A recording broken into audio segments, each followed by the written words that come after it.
Hey traders, David Frost, my strategic forecast. You're here for another episode of Common Sense Market Analysis. Today is Tuesday, April 6, 2021. We're looking at a daily chart of the SPY or Spider, which is the proxy for the S&P 500. What do we have on the docket today? Do we have what to discuss? Well, the answer is, in short, of course we have what to discuss. We have a market that's open. The market's doing stuff. We have stuff to discuss, no question about it. The first thing we like to do is take a look at the daily chart. Does anything jump off the page? The first thing that does jump off the page at me is the distance between current price and the 20-period moving average. Why is that? Because we call the 20-period moving average home base. And if, in fact, price gets too far away from home base, we know a couple of things. A, either price will go sideways for a while. In an uptrending market, home base will continue to trend up toward price. That's number one. Or number two, price will come back down to pay a visit or run a test to home base. The second thing that does jump off the page, not really in my face, but I notice it, is today's candle. It's somewhat of one of these pseudo doji candles. They made a new high. They didn't finish at the high. They put in a tiny tail candle, a little bit of a pseudo doji. Is that anything we need to pay attention of? And the answer is no. Why is that? Because when you look down at the bottom and you see the volume today, the volume was well below the average daily volume.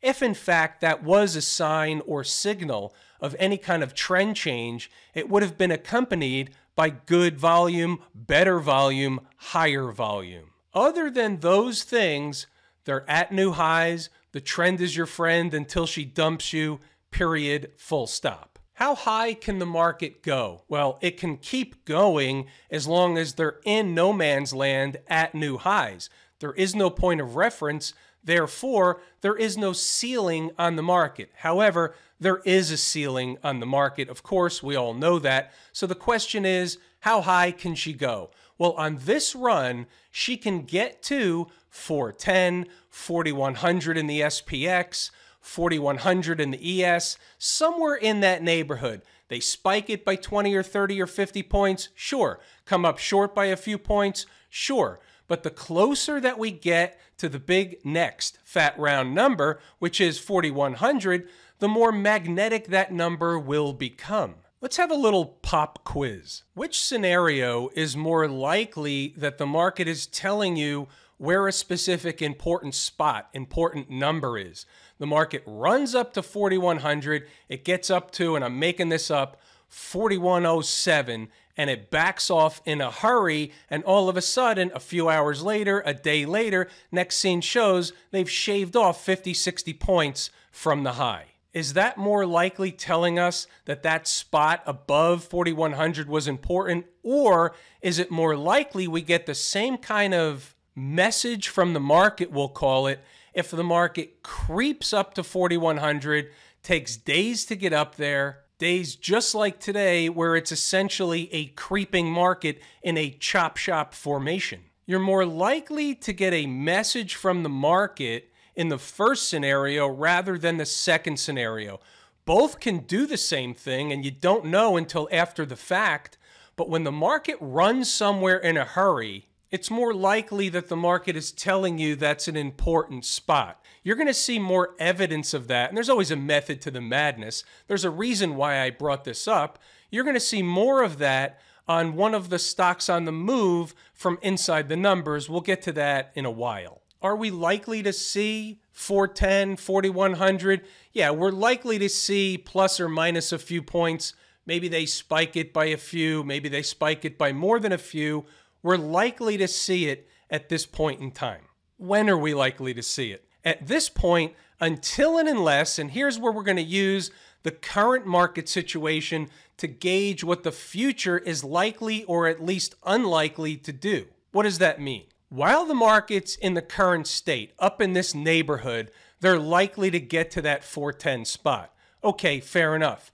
What are we using as the bogey on the downside saying, hey, wait a minute, that's got to be off the table until and unless the market is back above a specific price, then she can be back on the table. Who is she? She's 410.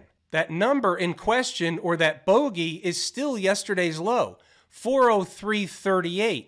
The market gapped up, and now we're going sideways. Until and unless they break below yesterday's low, get into no man's land, which would open the door to fill the gap from last week. Until and unless all that happens, then they're just eating time off the clock, building energy for another push higher. A push to where? That's right, 410. What are we on the lookout for? Either at or above 410, near 410, or anytime before 410, we're on the lookout for the sign and or signal of a trend change. Same rules apply. Something will begin from an intraday perspective, it will morph onto a daily chart, and it will morph from there. Inside the numbers members, we'll have a beat on it early. What's the hourly chart telling us? It's telling us they've been eating time off the clock since the gap up yesterday. What does the 120-minute chart look like? It looks like the same as the 60-minute chart, just compressed together. The 240 chart, this is interesting. Nobody looks at a 240 chart. You've got a bull flag pattern that not necessarily recognizable the same way from some of the other charts. It's baking in the oven. As long as they maintain price above Monday's low, that's what's going on here. Now, the risk of a flag pattern, whether it's a bull flag pattern or a bear flag pattern, is the same. The risk is, in this case, that they run down to test the low of the breakup candle. That doesn't mean the specific pattern where they're building energy for another move higher is broken. It's just the bull flag pattern is no longer, but it's still a bullish pattern that is intact as long as they maintain price on a closing basis, depending on what candle you look at, above Monday's low. The risk for when these are bear patterns is the same. They run up to test the high of a breakdown candle. What have we got inside the numbers today? Well, thankfully, we've got a little more activity than we had yesterday. Even though the market didn't get very far today, the total from high to low was like 20 points in the S&P, maybe a touch more than that by the end of the day. But the market really didn't go anywhere today. But today we had some points of reference because we had yesterday's activity up in the same neighborhood. We also had a little bit more activity from stocks on the move than we had yesterday. We'll take a look at those. We'll circle back to them after the commentary. Let's get through the commentary because there's definitely, and I want to emphasize definitely, some lessons learned today in the commentary. It's Turnaround Tuesday, and by the way, it was Turnaround Tuesday. We talked about it yesterday. Even though the market wasn't down all that much, it was down on Turnaround Tuesday. It's kind of funny how that works over and over and over again. We don't know the magnitude, but it still works the majority of the time. It's pretty fascinating. Garden variety pullback overnight. Nothing much more to speak of than that, so we'll roll up to the early thoughts. Now, as we read through this, think about this in terms of what we just went over after the fact. This is at night. The market's closed. We have the benefit of hindsight, but think about what's posted on the board before the market opened, what makes you think about where price is, where price might be, what prices to watch out for, what are they likely doing if we see a price coming up, whether it's headed down to that price or headed up to that price. We know if price is important, an important number, and we know where it is, and we see the market headed there and headed there in a hurry, we have a pretty good idea of what's going on. Remember, we just discussed that, and by the way, we're going to see that again. There's a reason why I keep going over this, and some of you will pick up on this. The more I go over the same thing, and I harp on something in the same video over and over and over again, I'm trying to make a point because I'm trying to teach you something. I'm trying to give you something that you can use forever. Floating around in no man's land, they're picking up where they left off yesterday. These are the early thoughts. As long as she stays above SPY 403.38, remember that, we just talked about that, then they're simply eating time off the clock in preparation for the next leg higher. The reason why I bring these things up is you have to put things in perspective when you're trading actively during the trading day. When you're looking at a short-term chart, the market might look like it's headed somewhere in a hurry, but in the big scheme of things, when you pull back the curtain and you step back and you say, wait a minute, what's really going on here? And you say, oh yeah, okay, so they're going to run a test over there. Now, can I do something with that? Can I take the ride over there, or should I get on board over there? SPY 405.25 is support. Getting below, closing candles below opens the door for a test of 404, which is the last line of defense before a test of the lows, which would be in the cards, right, if that scenario was on the table. The lows meaning 403.38. So we're just laying out the schematic of the day. We don't know exactly where price is going to go. This is at 0 dark 30 in the morning, but we're laying out the game plan. On the flip side, getting above and closing candles above 406.75 opens the door for the next leg higher. Remember, the closer they get to the big fat round number, ES 4100, the more magnetic they become. Over to the charts, you know the routine. Right of the vertical is today's activity. Today we're looking at a 15-minute chart of the SPY, and you can see at 0 dark 30 early in the day, we had a pretty good idea of where the support and resistance was going to be for the day. Above one, and you have a whole new thing going on. Below another, and you have a different type of thing going on. And on the downside, or the south side, you can see early in the day, the low was 405.51. They never got to the 405.25 that I cited early. And then even at the end of the day, they made another attempt, but yet they didn't reach 405.25. The low was 405.40. Regardless of whether or not you were able to or think you were able to do anything with these particular numbers on this particular day, that's not the point of going over this. The point of going over this is so you see that you show up each and every day in uniform with a game plan. This is part of the game plan in understanding where the important spots are. Where are the zones for the day, at least for the morning session? And we're moving right along. Right out of the gate at 9:30, look at this. Traders should have booked at least some profit on UCTT. The rest is trader's choice. Nice trade. We'll leave that and PAYX when we get to stocks on the move. That was called a tease. 937, 406.30 happened to be the gap left open from Monday's close. And then at 9:39, remember, the line in the sand for another leg higher is 406.75.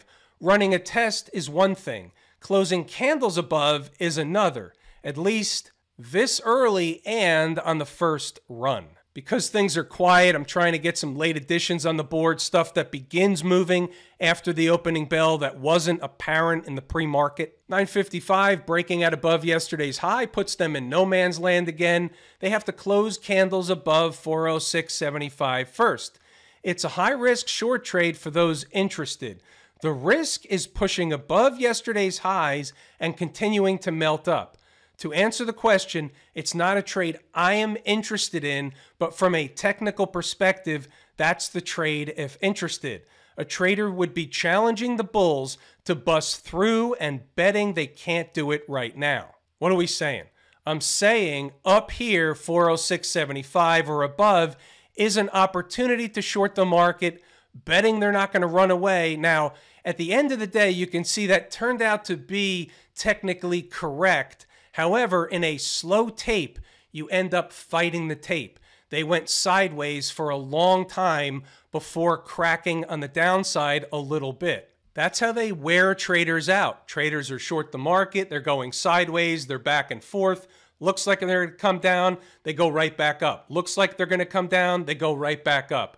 And they wear traders out, they throw in the towel. As soon as they throw in the towel, what happens? The next trade is on the downside and they never look back. They wait for you to vacate the trade. Is there a way around that when you're in that scenario? Yes, there is. How do you do it?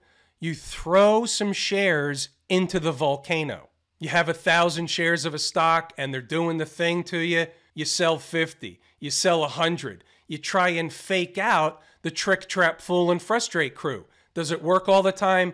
Not generally. After all, they are the trick, trap, fool, and frustrate crew. They see what you're doing. But it does work sometimes. The next question is, have I ever tried something like that? Am I that bonkers? Yes, I have. Yes, I am.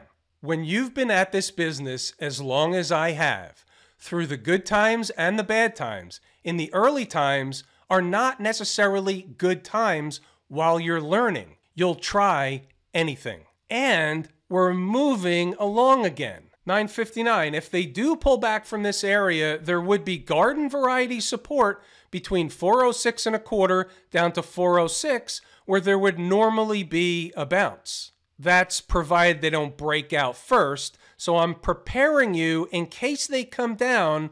Where's the support? That's around 10 o'clock. Let's get our faculties. We're back on the chart. 10 o'clock is around here. 10:15, 11 o'clock. And you see when they finally did come down, where was support? 406, slightly below. They spiked the big fat round numbers, the semi-fat round numbers, and then they pop back up. Where was the high once again? 406.81. So just for argument's sake, that's 8 S&P handles from around the low, give or take. It was a narrow ranging day. That's about half of the range today. You have to put everything in perspective. Let's see what else we got as we move along. Now here we go again, 10:07. Let's learn something. So put your learning hat on. Not all resistance areas are created equal. When a market runs right to a spot, pretty good chance that was the destination and we're likely to see a reaction in the other direction. And then you might ask, well, how do you know the number before they stop? Well, we do know a lot of the numbers before they stop. So when we see them running somewhere, this is the same conversation from before. Remember, when we see them running somewhere and we have the number in our back pocket, a light should go on saying, all right, I know what they're doing. So you could take advantage of that on the way, or you could take advantage of that when they get there. Remember from the video last week, we discussed a sprinter running to the finish line. After they get there, they take a break. Either they eat time off the clock, they have a cup of coffee, you know that whole scenario, and then they're going to another destination, or they go back to the starting line to pay a visit to their teammates. The other side of this is that slow creeping market that plots along. So it's harder to identify a meaningful destination under the creeping market conditions as opposed to the fast tape. Most people are scared of the fast tape, and it's the opposite of what they should be. The fast tape gives you more of an idea of what's actually going on, but most people get scared away. Case in point, UCTT this morning, right to the destination and out. Let's see what else we have as we scroll up. Slow market, the morning plot's on, they're not doing much, they're going back and forth. They're essentially in a chop shop formation. As a confirmation of an important spot, they're hanging right around 406.75. So a couple of hours plus removed from when 406.75 was posted on the board, here they are. They get there, they stop there, they go a little above, they come back to it. They go a little below, they come back to it. So the market is telling us that that spot is important. The more information we have, the better off we are. Tried another late addition to put up on the board, didn't work out, never got to the number, but I was looking. Now what we'll do from here is I'll scroll up, you pause the video, read the notes, go back to the charts, double check the work. Let's see what we have in terms of a chart posted. Well, that's UCTT, and we're going to get to that chart in a moment, so we don't need to go over it, but it accentuates the point that I've been making this entire video. We'll get back to it. I'm going to hammer it home. As we go out into the end of the day, they found support at 406 earlier in the day, so if they drop them, this is late in the day, don't expect the same support to show up around 406 like it did before. First time, best time, next time coin toss.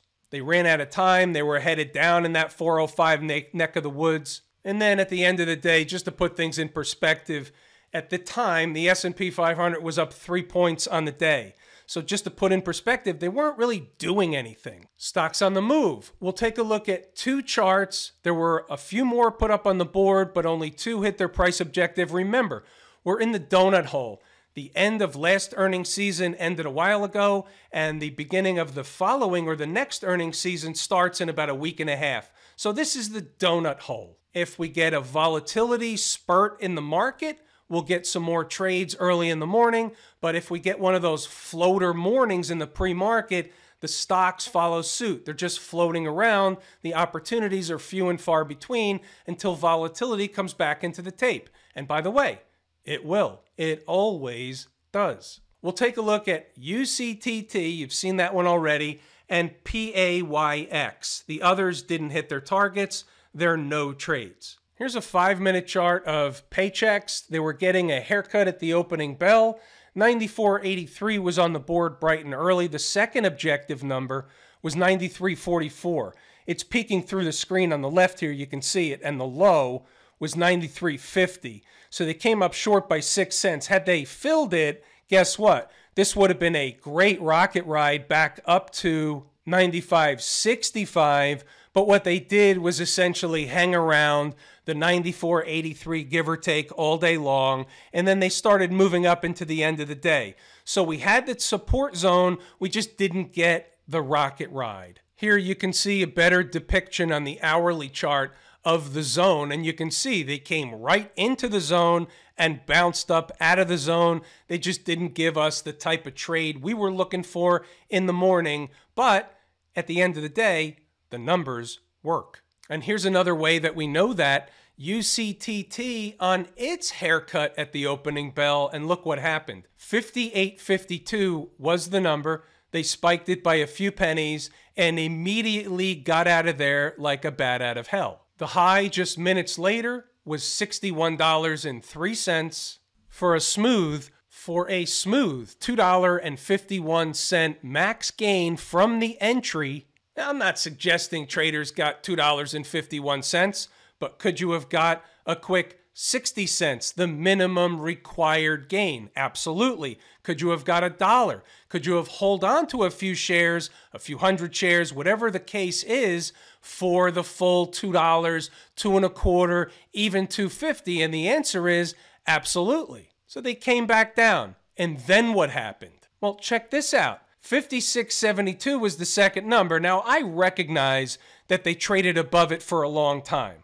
But here's the point that I'm making. And I didn't even see this happen. I was not in the office at the time. But what we do know is they ran into it extremely fast in comparison to what they were doing all morning long. They screamed into the number, and guess what? That was the number. And that was the point that I've been making all video long. Does it work 100% of the time? Nothing works 100% of the time. But what we're trying to do is take information that we know about because we watch it happen over and over and over again, and we want to apply it to future trades. Again, we're not going to be right all the time, but we're going to be right the majority of the time. Camp IWM, anything going on over here as opposed to yesterday? And the answer is no. They came right back in to close pretty much on top of the 20-period moving average. We're not going to make a federal case out of that. It was a narrow ranging day. Nothing really happened to materially change the chart. So what do we do with that? We move along. What about the folks down at the transportation department? Anything different there? Anything materially change this chart?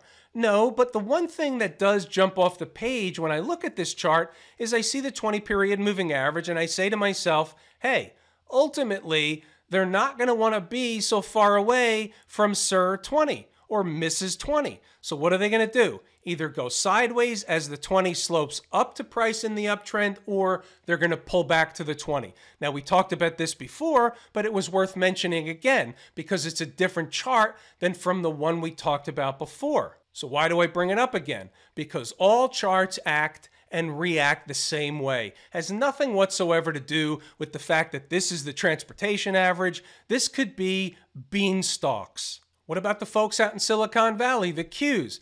Let's put this one in perspective. So they broke back above all the moving averages, which puts them back in a daily chart uptrend, in an uptrend on all metrics, all time frames. Okay, fair enough. Let's look at both sides of the tape. Let's play umpire for a moment. This is a bullish move. It's a bullish tape. there's technically nothing wrong with the cues. After all, they paid a visit to the 20-week moving average, bounced off of it after riding it for a few weeks, heading back up toward the former highs, which they're not that far away from. Again, technically, there's nothing wrong with this chart. The other way to look at what the current activity is this. Did they run up to fill this gap, and that's going to be it? Let's look at the shenanigans a little bit, and we'll make that determination. You can make your own determination.